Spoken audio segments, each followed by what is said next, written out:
బలాహంకారం, రూపాహంకారం, జ్ఞానాహంకారం, నాలుగోది ధనాహంకారం లేక పదవి. నాకు ధనం ఉంది, పదవి ఉంది అనుకుంటే ఈ ధనము పోతుంది, పదవి పోతాయి. అందుకే హరిశ్చంద్ర నాటకంలో ఇవన్నీ కలిపి చిన్న పద్యం చెప్పాడనమాట.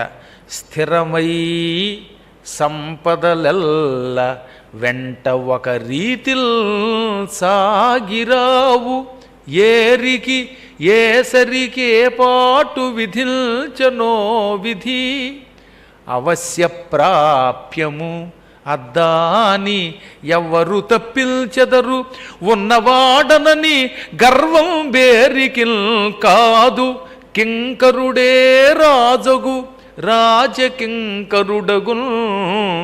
కాలానుకూలంబుగా.